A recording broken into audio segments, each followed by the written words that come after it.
네, 최현덕 매니저 만나보고 왔습니다. 시장은 아직까지 방향성을 못 잡고 있긴 한데요. 낙폭이 조금은 더 커지게 됐네요. 코스피는 0.62% 하락한 2,448선까지, 코스닥은 0.49% 밀린 673선까지 내려와 있습니다. 무언가 좀 전국이 다 멈춰버리니까 시장 안에서 기대할 만한 정책 효과가 없지 않을까. 내년에 1월도 벌써부터 걱정스러운데요. 오늘 시장에서 가장 핫한 이슈들 무엇이 있는지 이분들과 함께 정리해 보겠습니다. 김대중 대표, 우원명 부대표와 함께합니다. 어서 오세요. 네, 안녕하십니까? 네, 안녕하십니까. 저희 시청자분들이 다들 좀 기운도 없고 힘도 없으세요. 이제 그런 분들을 위해서 우리가 그래도 봐야 될 재료가 있다면 무엇이 있을지 하나씩 정리해 드리도록 하겠습니다. 세 가지 재료가 있는데요. 일단 보시죠. 모처럼 반도체주가 다 오르고 있습니다. 다시 시장을 이끄는 주도주가 될 수 있을지 점검해 보겠고요. 반도체가 오르니까 이 반도체가 전력을 워낙 많이 먹잖아요. 그래서 전력주도 짝꿍처럼 움직이고 있는데 본격 반등이 시작되는 건지 아직은 보수적인지까지도 살펴보겠습니다. 비트코인 10만 달러 드디어 돌파했습니다. 참 살거리라는 말이 가장 많이 붙는 비트코인인데요. 숨고르기 끝나고 재상승이 시작된 건지 아니면 이 10만 달러를 넘겼으니까 어느 정도 이제 고점에 대한 부담감이 있는 국내 증시의 비트코인 가상화폐주인지도 여러 가지 이슈가 있는데 첫 번째, 반도체부터 만나보겠습니다. 간밤에 미증시부터 반도체주들의 흐름이 좋았어요. 그래서 마벨 테크놀로지라는 기업이 있는데 23%의 급등을 보여줬습니다. 맞춤형 AI 칩에 대한 강력한 수요 등으로 인해서 예상했던 것보다도 훌쩍 뛰어넘는 실적이 나오자 급등을 했고요. 그러자 반도체주들이 다 같이 영차영차 오르면서 엔비디아가 3.48%, 마이크론은 3.37% 강세를 보였습니다. 근데 그동안은 미증시에서 반도체주가 올라도 남일처럼 받아들였던 국내 증시였는데요. 오늘은 같이 좀 반응을 해주고 있어요. 정부 차원에서도 반도체, 로봇, AI 분야에 투자를 대폭 확대하겠다. 좀 제대로 이루어져야 될 텐데요. 일단 확대하겠다라는 포부를 갖고 있고요. 전체적인 그 사이클만 놓고 봤을 때에도 지금 HBM이 서버 디램 내에서의 그 시장 침투율이 계속해서 증가하고 있습니다. 이렇게 되면 2025년에 서버 디램 내에서 이 전체 파이 안에서 HBM 침투율이 30%에 육박할 것으로 전망되고 있어요. 그래서 오늘은 반도체 테스트 장비 업체 쪽에서의 강세가 좀 많이 나타나고 있습니다. 우원명 부대표님, 일단 현재 구간에서 반도체주들의 반등을 봤을 때 그냥 기술적 반등입니까? 아니면은 워낙 미증시랑 국내 반도체주의 괴리가 커지니까 여기선 너무 싸다라는 것 때문에 오늘 좀 올라가는 겁니까? 어떤 요인으로 상승한다고 보십니까? 일단 주가들이 너무 낮다는 이제 가격 논리가 가장 큰 것 같아요. 잘 아시겠지만 워낙 반도체 관련주들 특히 HBM 관련해서 주가들이 많이 올랐다가 거의 한 6개월 가까이 계속 빠졌죠. 오랜 기간 동안 우하향하면서 주가가 계속 흘러내렸기 때문에 중간에 이제 사실 반등다운 반등이 별로 없는 상황에서 주가 많이 빠졌거든요. 그러니까 네. 이 부분 같은 경우가 역시 가장 큰 것 같아요. 일단 가격이 많이 빠졌다라는 측면이 가장 큰 걸로 판단이 되고요. 또 한편으로 보신다면 이제 이 정도 가격까지 내려오다 보니 향후에도 더 빠질 거다라는 거에 대한 우려감들이 사실은 지금은 거의 없는 것 같아요. 이제 그런 부분의 어떤 수급적인 어떤 공백이라고 해야 될까요? 이제 거래량이 크게 이렇게 늘지 않음에도 불구하고 주가가 좀 강하게 반등이 나오는 그런 맥락으로 판단이 됩니다. 최근에 보시면은 이를테면 이제 중국 수출 규제, HBM 관련해서 미국에서 수출 규제 하겠다는 이런 내용들도 사실 주가에 이미 선 반영이 된 부분이 있고요. 그래서 추가적인 악재가 나올 부분에 있어서는 물론 시간이 좀 더 지나면 트럼프 행정부 2기가 이제 시작이 되면서부터 실질적으로 이제 정책적인 흐름들이 또 이야기가 되겠지만 어쨌든 간에 지금 상황에서는 더 악재가 나올 부분보다는 있었던 호재에 좀 반응하는 그런 어떤 반영도가 상당히 좀 커진 상태, 주가가 많이 빠졌기 때문에 그런 맥락에서 오늘 관련된 종목들이 전체적으로 좀 긍정적인 흐름을 보여주고 있다 이렇게 말씀드려보겠습니다. 네, 김대중 대표님. 네. 국내 증시를 투자하시는 분들이 이탈할 수밖에 없는 게 같은 반도체 사이클 안에 있는데 누구는 오르고 누구는 안 가고 이거 너무나 불공평하잖아요. 그렇죠. 그런 괴리율이 지금 여기까지 벌어진 상황에서는 분명히 국내 증시에도 점프할 만한 재료가 있지 않을까요? 주가의 모멘텀이 만들어질 수 있는 가장 큰 재료라고 한다면 네. 수급 동향의 개선이 나타나야 될 것 같고요. 수급 동향의 개선에서 선물 시장을 우리가 잘 바라봐야 될 것 같습니다. 네. 왜냐하면 과거에도 미국 대선이 있었고요. 그리고 대선 이후에 국내 시장이 미국 시장 대비해서 철저하게 소외되는 디커플링 현상들이 자주 나타났었습니다. 그런데 시장에서의 전환점을 만들어준 것은 외국인 투자자들의 선물 시장에서의 매수가 점진적으로 진행되는 가운데에서 시장의 방향성이 바뀌었거든요. 최근 외국인 투자자들의 선물 시장에서의 동향을 보게 되면 예사롭지 않은 흐름에서의 모습을 보여주고 있어요. 그제 한 5천억, 6천억 정도 매수했고요. 어제는 한 2천억 매도했습니다. 오늘 같은 경우는 지수 빠지는 구간에서 또 1천억 이상 매수를 하고 있거든요. 네. 선물 시장에서 추가적인 매수를 진행하는 외국인 투자자들의 동향이 파악된다라고 한다면 반도체 종목뿐만 아니라 시장의 개선점도 판단할 수 있는 내용에서 이 시그널로 우리가 확인할 수 있는 내용이라고 볼 수 있습니다. 그럼 대표님 오늘 보니까 반도체주 안에서는 오로스 테크놀로지라던가 이오테크닉스, 테크윙 쪽의 상승이 가장 눈에 띄던데요. 네. 그들의 뭐 공통점이 있습니까? 우리가 이제 반도체 종목에 대한 상승이 나올 때마다 하는 얘기가 있습니다. 이번에는 진짜로 연속적인 흐름에서의 모습을 보여줄까? 네. 우리가 이제 우아에서도 늑대소년 얘기 많이 들었지 않습니까? 그렇죠. 하루 이틀 올라가고 그리고 빠져버리는 과정에서의 흐름들이 지금까지 많이 나타났기 때문에 이번에도 설마 많이들 생각하십니다. 저는 이번에 상승 흐름은 본격적으로 시세 전환의 흐름으로 진행되는 과정에서의 방향을 만들어 가고 있다고 판단되고 있고요. 이유는 딱 두 가지입니다. 첫 번째는 이제 그 해외 시장에서의 상황을 보게 되면 미국 시장 제외하고요. 네. 일본 시장이나 대만 시장을 보더라도 대표적인 종목이었던 뭐 대만의 TSMC라든가 일본의 도쿄 일렉트릭 같은 종목들도 최근 상황에서 주가 빠졌습니다. 그리고 3, 4일 최근 주가 올라가고 있거든요. 아직 고점을 돌파하지 못했습니다. 고점 돌파 직전 단계에서의 흐름이거든요. 그래서 글로벌리 미국을 제외한 반도체 전체 종목에서의 흐름들이 개선되고 있는 현상에서의 모습을 보여주고 있다는 게 첫 번째 내용에서의 흐름이고요. 두 번째는 이제 수급적 측면과 주가 상황에서의 개선점에 대한 부분을 짚어볼 수 있을 겁니다. 우리가 이제 대표적인 종목이 삼성전자 하이닉스를 보게 되면 최근에서의 주가 상황에서의 저점을 높여가고 있어요. 하이닉스 같은 경우는 지난 저점 15만 원, 이번 저점 16만 원이죠. 그리고 삼성전자도 지난 저점은 5만 원, 이번 저점은 5만 3천 원입니다. 그러니까 두 번째 저점을 만들어가는 과정에서 지금 상승을 주고 있고요. 두 번째 저점에서의 모습이 본격적으로 흐름이 개선되게 되면 네. 반도체 이번 상승은 기존과는 좀 다른 흐름에서의 어떤 추세 전환으로 읽어낼 수 있는 이러한 모습들을 만들어낼 수 있기 때문에 우리가 지금부터는 반도체 잘 봐야 되고요. 장비단의 종목들이 특히 유효해 보인다고 생각을 하고 있습니다. 네, 그러니까 김대중 대표님의 의견은 그렇습니다. 지금 주도주로 다시 반도체주들이 꿈틀꿈틀 올라올 수 있는데 그 배경으로는 일단 미증시를 놓고 제외하고 보더라도 일본이라든가 대만 증시에서 반도체주들이 다시 또 상승하기 시작했고 최근에 국내 이 반도체주들의 저점이 두 번째 바닥을 찍고 올라오는 구간이기 때문에 여기서 탄력을 받는다면은 다시 주도주 자리로 오를 수 있을 것 같다. 네. 우호명구 대표님의 생각도 궁금한데요. 오늘 조금 그래도 긍정적인 시그널이라고 볼 수 있는 게 반도체 안에서 몇몇 종목만 오르는 게 아니라 뭐 뉴로모픽이라던가 온디바이스 AI라던가 그러니까 온갖 반도체 테마는 다 오르고 있다라는 거죠. 거기서 좀 긍정적인 시그널을 찾아볼 수 있지 않을까요? 물론 전체적으로 보시면 오늘 뭐 특정한 몇몇 종목만 오르는 건 아니고 말씀해 주신 대로 여러 가지 네. 종목들이 같이 동반 상승을 하고 있는데요. 아무래도 앞서 말씀드린 것처럼 주가들이 전체적으로 많이 빠져 있는 상황에서 일단 긍정적인 어떤 흐름이 수급으로 연결이 되면 많이 빠진 종목들이 처음에 이제 뭐 당연히 다 우르르 다 같이 올라오죠. 이제 그 이후에는 주가들이 조금 차별화되는 이제 그런 방향으로 진행이 될 텐데 일단 오늘 같은 경우는 어쨌든 간에 우리 대표님 말씀해 주신 대로 어떤 전체적인 분위기가 반도체 관련된 종목들의 어떤 주가가 많이 빠진 상태에서 추가적인 악재에 대한 부담감이 좀 적고 기왕의 어떤 실적이 잘 나온 부분 이런 부분들이 긍정적인 영향을 미치면서 주가들이 전체적으로 올라간다라고 개인적으로 판단하고요. 다만 이제 실적 관련해서는 사실 우리나라 반도체 HBM 관련된 종목들의 실적이 아직까지 사실 이렇게 뭐 유의미하게 나오는 종목들이 사실 별로 없거든요. 그래서 주가가 사실 빠질 때마다 이제 그게 이제 빌미가 되긴 했습니다. 뭐 성장성은 계속 있어 보이는데 실적 뭐 숫자가 아직 안 나오는 그런 부분들이 계속해서 주가를 좀 다시 좀 바닥에서 올리는데 조금 걸림돌이 됐었는데 네. 개인적인 생각으로 지금 연말로 이제 12월 달 다가 지나가고 있는 상황이고 아마 25년도에 대한 기대감들이 일단은 주가에 좀 반영이 되는 걸 판단이 돼요. 일부 종목들 특히 오늘 아까 말씀해 주신 예를 들면 오로스 테크놀로지나 이오테크닉스, 테크윙 같은 종목들이 사실 전체적으로 보시면 이 종목들이 오늘 좀 강하게 오르는데 실적단에서 보시면 사실 유의미한 실적 변화는 아직 없어요. 근데 이제 보고서들 나와 있는 내용들 쭉 보시면 25년도 넘어가면서부터는 아무래도 올해보다 24년도보다는 실적 개선에 대한 기대, 매출 확대가 늘어난 부분도 있고요. 그래서 그런 부분에 대한 기대감이 조금 더 장비 쪽에서 특히 기술력이 HBM 쪽에서 나름대로 뭐 시장 안에서 상당히 기술력을 갖춘 기업들이라고 판단이 되는 그런 종목들 위주로 해서 수급이 조금 더 강하게 들어오고 있다 이렇게 말씀드려보겠습니다. 네.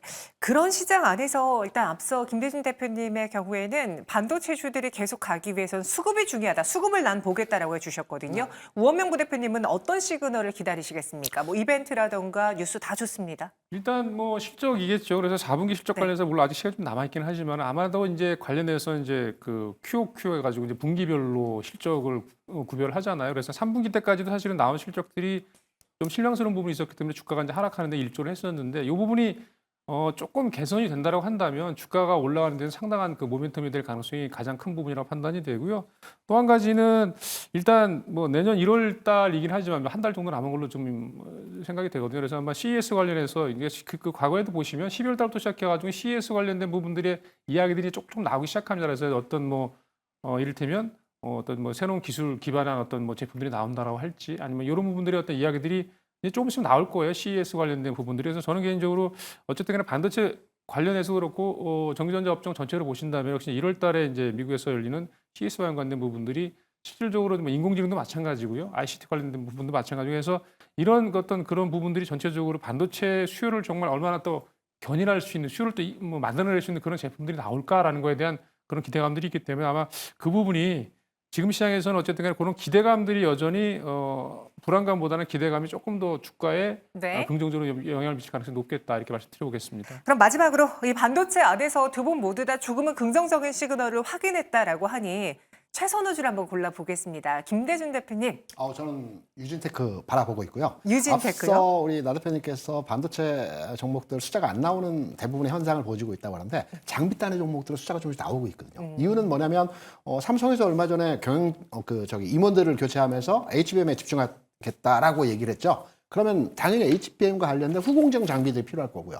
그리고 얼마 전에 삼성전자 하이닉스가 이 공정 장비를 개선을 했습니다. 그러니까 웨이퍼를 이제 교체하는데 기존에는 이제 접착제와 칼날로 이제 탈착을 했었는데 레이저로 하는 형태로의 그 변화를 줬거든요. 그래서 장비단은 수요가 계속 살아 있습니다. 대신에 소재 부품 쪽은 아직 좀 더 반도체 경기가 살아날 때까지 기다려야 되거든요. 그래서 전공정단에서 장비주라고 볼 수 있는 유진테크. 오늘 모습에서의 흐름도 긍정적입니다. 최근 2, 3일 정도 흐름에서 돌파형 흐름에서의 모습이 진행되고 있기 때문에 저는 유진테크 소부장 내에서 판단해 본다면 후공정보다는 전공정단에서 장비주라고 판단되는 유진테크에 대해서 좀 더 주의 깊게 바라봐야 된다라고 생각을 하고 있습니다. 숫자가 안 나오는 반도체가 마음에 걸린다면은 그 안에서 장비단을 눈여겨보자라고 이야기해 주셨고요. 유진테크 반도체 탑픽으로 선택을 했습니다. 지금 글로벌 반도체 시장은 이전에 그 PC 수요에서 시작된 것이 모바일로 이어받았고 여기서 더 이상 스마트폰 교체도 안에 더 이상 발전할 게 없을 것 같았는데 AI라는 게 등장하면서 더 커지고 있습니다. 상승폭도 확대되고 있고요. 이런 추세라면은 앞으로 다가오는 AI 시대의 상향 이탈까지도 예상이 된다라고 하네요. 우리 우원명 부대표님은 그 안에서 최선우주로 어떤 종목을 주시겠습니까? 저는 뭐 전통적인 종목이죠. 이오테크닉스 말씀드리겠는데요. 오늘 뭐 14% 상당히 강하게 올라오고 있고요. 물론 주가가 지금 올라와 이제 14만 원대. 물론 지금 보시면은 고점이 지난 5월 달에 28만 원. 뭐 그래봐야 지금 절반 정도 수준밖에 안 되거든요. 그래서 물론 이제 그때도 기대감이 워낙 크게 작용을 했기 때문에 주가가 좀 많이 올라서 그 위에 이제 앞서 말씀드린 실적이 이렇게 유의미하게 나오지 않으면서 주가가 좀 많이 밀려 내려갔는데요. 개인적으로 이오테크닉스 같은 경우는 나름대로 그 레이저 장비, 그 반도체 마킹 레이저 장비 쪽에서는 굉장히 기술력이 있는 걸로 판단이 되고요. 뭐 그런 맥락에서 일단은 뭐 기왕에 갖고 있는 그 반도체 장비 관련된 포트폴리오가 여전히 유효하다. 실질적으로 한 2개 정도 그 아이템 같은 경우는 이미 공급이 되고 있는 걸로 알고 있거든요. 그래서 그러니까 이 부분 같은 경우는 이제 매출액이 얼마큼 늘어나냐가 살짝 중요한데 아마도 올해보다는 내년, 그러니까 25년도에는 매출액이 상당히 늘어날 가능성이 높다고 판단이 됩니다. 그렇다고 한다면 매출액이 늘어나게 되면 역시 영업이익 같은 경우도 어쨌든 상황이 이렇게 뭐 지금보다는 나아질 가능성이 좀 있다고 판단이 되기 때문에 물론 이제 그 아주 호황기 때보다는 그렇게 나오는 실적이 이렇게 유의미하지는 않지만 어쨌든 지금 현 상황보다는 주가가 상당히 개선될 가능성이 높은 그런 측면에서 이오 테크닉스를 말씀드려보겠습니다. 네, 그래서 이오 테크닉스를 반도체 탑픽으로 선택을 해봤고요. 이번에는 그 짝꿍 전력주도 한번 같이 보겠습니다. 모처럼 오늘 전선, 전기, 전력주들이 빨간불을 켜내고 있습니다. 유틸리티 쪽에서 아쉬웠던 거는 대왕고래 테마가 힘을 잃으면서 특히 천연가스단, 가스 밸브 이런 종목들이 살짝 쉬는 모습이었는데요. 오늘장 그 상승할 수 있었던 배경에는 일단 AI 인프라 투자 확대 이야기가 있죠. 뭐 아마존, 마이크로소프트, 구글 등 이 3사가 고성능 AI 인프라 캐파시티를 제공하기 때문에 그 안에서 시장이 판이 깔려 버렸습니다. 그리고 고객사들은 LMS를 도입하고 있고 그로 인해서 이 클라우드 데이터 처리량이 계속 늘어날 것이다. 전력도 함께 늘어날 것이다라고 시장은 예상하고 있어요. 오죽하면 메타가 이 AI 전력이 급하다고 원전 파트너를 급구하고 있다. 좀 빠르게 파트너를 찾고 있다라고 하더라고요. 국내 증시에서는 지금 원전주들이 어떻게 보면은 그 윤석열의 피해 테마주로 지금 꼽히면서 오늘장은 좀 밀리고 있고 오늘은 반등은 하지만 최근에 좀 밀렸는데 이런 전 세계적인 트렌드를 원전 산업에서 무시할 수는 없어 보입니다. 전력은 여전히나 부족하다라는 데 입을 모으고 있는 상황이고요. 김대중 대표님, 네.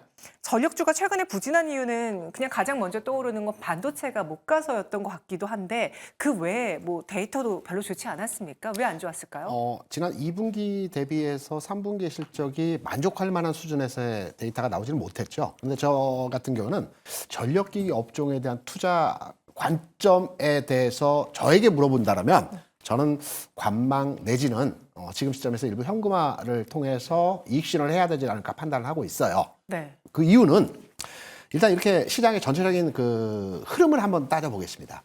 우리가 이제 전력기기 최근 수요와 그 매출 증대에 대한 내용은 북미 쪽의 노후 전력기기 교체와 관련된 내용으로 최근 주가 올라왔지 않습니까? 여기 물론 AI 전력 수요가 증가된다라는 내용으로 이슈의 바람을 잡기도 했었지만 전체적으로 매출이 나타났던 부분은 전력 그 북미 쪽의 전력 수요에 대한 교체였습니다. 근데 바이든 행정부가 들어서면서요. SOC 투자를 대규모로 한다라고 해서 지난 22년도에 2조 달러에 대해서 의회 승인을 거쳐서 통과됐습니다. 그래서 23년도에는 SOC 투자를 하면서 그 교량과 도로와 큰 이제 그 토목공사를 중심으로 해서 진행을 했던 부분이 있었거든요. 그래서 23년도에는 건설기계 업종에서의 종목들이 굉장히 강했어요. 그리고 나서 토목공사가 마무리되고 나면 우리가 뭘 하겠습니까? 전력기기 마지막으로 설비를 교체해야 되겠죠. 그러면 올해 들어서 전력기기 업종의 종목들이 주가가 강했던 것은 마무리 단계 공사 측면에서 전력기기 수요가 어느 정도 이제 다 시장 내에서 진행이 되었다라고 판단되는 부분도 우리가 간과해서는 안 되는 내용에서의 흐름이기 때문에 북미 쪽에서의 그 전력기기 수요 교체 이 부분은 시장에서 재료성 가치로서 이제 어느 정도 희석되고 소멸되는 과정이라고 판단되고요. AI는 아직까지 현실화된 부분은 아닙니다. 전력 수요 좀 더 진행이 돼야 되는 부분이기 때문에 이런 전반의 맥락적 측면을 판단해 보게 된다면 전력기기 관련주들은 현 시점에서부터 이익 실현 또는 관망의 전략으로 접근하는 것은 어떠한가 이렇게 생각을 하고 있습니다. 이 북미 인프라 투자, 미국 인프라 투자 관련해서는 지금 주가에 반영이 됐고 여기에 AI발 전력난의 경우에는 지금부터 이제 현재 진행형으로 앞으로 다가올 이야기 때문에 여기서 주가에 다 반영시키기에는 좀 부족하다. 그래서 나는 지금 구간에서 추가 상승보다는 일단 비중을 어느 정도 줄여야 되는 타이밍이 도래한 것 같다라는 게 김대중 대표님의 의견이었습니다. 다만 변수가 하나 있어요. 네. 트럼프 행정부에서 새롭게 또 SOC 투자를 어디엔가 또 투자를 하게 된다면 여기에 대한 또 새로운 그 바람의 어떤 전환점이 될 수도 있겠습니다. 하지만 바이든 행정부 내에서 추진되었던 SOC 투자와 관련돼서는 이번 임기 말과 관련해서 투자가 다 집행되었기 때문에 새로운 투자처가 내년도에는 좀 올해보다는 좀 줄어들 가능성이 높겠다라는 측면에서의 앞서 말씀드린 전략적 내용을 말씀드렸던 내용입니다. 우원명 대표님의 생각은 어떠세요? 동의하세요? 아니면 반대 입장이십니까? 글쎄요, 뭐 내용상으로 보면은 뭐 이제 반도체뿐만이 아니라 이렇게 전력 수요 같은 경우는 이제 북미 쪽에서 어떤 노후 설비를 이제 교체하는 그런 수요 때문에 관련된 종목들의 수혜, 우리나라 기업들 같은 경우, 특히 LS 일렉트릭 같은 경우는 주가가 좀 많이 올랐는데요. 네. 그런 그런 부분에 어떤 일정 부분 마무리되는 측면도 있지만 실질적으로 최근에 그 전력주들의 주가가 좀 빠진 이면에는 사실은 잘 아시는 것처럼 이를테면 이제 그 반도체나 자동차 2차 전지 쪽에서의 어떤 투자가 좀 지연되는 부분들이 좀 노정이 됐거든요. 그러다 보니까 실질적으로 관련돼서 이제 그런 이슈 때문에 실질적으로 이제 그 원래 예상했었던 실적보다는 영업이익들이 좀 덜 나오는 그런 영향을 좀 받은 것 같아요. 그래서 저는 개인적으로 그로 인해서 주가가 좀 많이 빠지기도 했고 그래서 물론 이제 단기적으로 뭐 어떻게 움직일지 모르겠지만 기본적인 그 내용은 사실 그 말씀드린 노후 설비 교체 이 부분도 뭐 중요하겠지만 네. 또 한편으로 보면 이제 반도체나 뭐 자동차 그다음 2차 전지 관련된 투자가 다시 또 재개가 된다거나 아니면 조금 지연이 좀 된 부분이 조금 풀리게 되는 그런 국면으로 접어들게 되면 관련돼서 역시 이제 이런 수요가 좀 다시 늘어날 가능성이 있다고 판단하거든요. 그래서 지금 주가 수준을 본다면 저는 개인적으로 조금 사보시는 전략도 맞는 것 같아요. 거꾸로. 왜냐하면 말씀드린 대로 주가 하락폭이 좀 크게 나온 그런 측면이 있고 그다음에 이제 그 나온 이유가 앞서 말씀드린 그런 이유들이었기 때문에 관련해서 주가 모멘텀은 조금 이어질 가능성이 있다고 판단해요. 특히 이제 반도체 시장이 특히 살아나게 되고 전체적인 흐름들이 좋아지게 되면 아무래도 전력과 같이 좀 연계될 뭐 개연성이 굉장히 크다고 개인적으로 판단하거든요. 그래서 뭐 이제 호재가 있을 수도 있고 악재가 있을 수도 있겠지만 네. 저는 이제 근본적으로 지금 상황에서는 전력과 관련된 종목들, 뭐 대형주 위주입니다. 그러니까 작은 종목들 말고 큰 종목들이 실적이 여전히 그 4분기에도 개선될 가능성이 높아 보이는 그런 종목들 같은 경우는 저는 뭐 주가가 많이 빠진 상태에서는 조금 사보시는 전략도 나쁘지 않겠다 이렇게 말씀드려보겠습니다. 그동안 전력주가 부진했던 것들의 경우에는 반도체주의 하락도 이유가 있었고 그리고 투자가 지연된 것들이 한몫을 했다. 근데 여기서 투자 속도에 대한 뉴스가 나온다면은 다시 대형주 위주로 올라갈 수 있을 것 같다는 게 우원명 부대표님의 의견이었습니다. 두 분의 생각이 조금 나뉘어졌는데 그럼 조금 더 전력단에서 우호적인 시선으로 바라보고 있는 우원명 부대표님. 예. 그 안에서 어떤 종목, 그럼 대형주로 이야기해 주셨잖아요. 예, 최선호주도 시총 상위 종목입니까? 뭐 아무래도 LS 일렉트릭을 뭐 가장 우선으로 보셔야 될 것 같아요. 전력 관련해서는. 그래서 지금 주가가 뭐 15만 원대 중반 정도 움직이고 있는데 물론 이제 고점이 지난 7월 같은 경우 이제 27만 원대까지 올라갔다가 좀 밀려 내려가 있는 상황인데요. 마찬가지입니다. 그러니까 추가적으로 더 하락하는 거에 대한 우려감보다는 조금 상황이 개선된다는 그런 기대감이 좀 생기게 되면 주가가 다시 또 올라갈 수 있는 여지가 또 있을 것 같아요. 그래서 보시면은 지금 뭐 LS 일렉트릭 같은 경우는 현재 뭐 전체적으로 4분기 예상 실적 같은 경우도 뭐 예상 실적이긴 하지만 어쨌든 간에 뭐 나쁘지 않을 걸로 판단이 되고요. 지금 이제 24년도 올해 연간으로 영업이익이 대략 3조 5천억 정도 예상이 3,500억 정도, 3,600억 근처 예상이 되고 있는 상황에서 현재 시가총액이 대략 4조 5천억 정도거든요. 그래서 PER 기준으로 보면 멀티플로 보면 한 11배 정도 좀 넘어가는 것 같아요. 영업이익 기준으로. 그래서 실질적으로 성장성이 있는 경우에 실적이 좀 계속 좋아지는 케이스에는 조금 더 멀티플을 받을 가능성이 있기 때문에 가격적인 면도 그렇고 그래서 지금 상황에서는 LX 일렉트릭이 저는 개인적으로 가장 관심권에 놓고 보셔야 된다 이렇게 말씀드려보겠습니다. 네, LS 일렉트릭을 전력 탑픽주로 선택했습니다. 지금 코스피 코스닥 다시 낙폭을 확대하면서 이 계엄 쇼크 여진이 지속되고 있는 것 같습니다. 양 시장 모두 1% 넘게 하락하고 있네요. 그나마 오전장에서 방향성을 탐색하지 못했던 게 그나마 나았을 정도로 지금 구간에서는 코스피 코스닥 모두 다 크게 밀리고 있습니다. 오늘의 이슈 필터 두 분과 함께 했고요. 여기서 인사드릴게요. 고맙습니다.